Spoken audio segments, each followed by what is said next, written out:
আমার জামাটায় দাগ একবার যা লাগছে এই দাগ কখনো উঠানো যাবে না,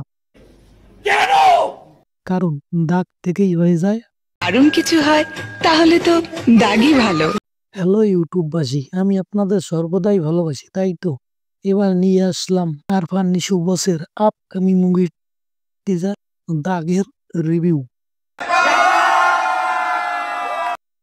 আমাদের বাবারা সব সময় একটা কথা বলতো, জীবনের একটা লক্ষ্য খুঁজে বের কর।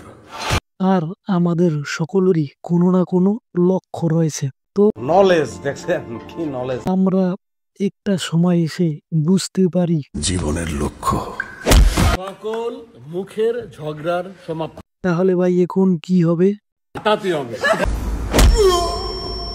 দেখেন না খালা, আপনার ছেলে মারামারি করতেছে। আরফান নিশুকে শেষবারে দেখেছিলাম সুরঙ্গ মুভিতে, দারুণ ব্যবসা সফল হয়েছে মুভিটি। এইটা আমরা জানতাম। তো মুভিটি একটা ডায়লগ এমন ছিল, বউ রেখে যারা ভিতরে যায় তারা বোধাই।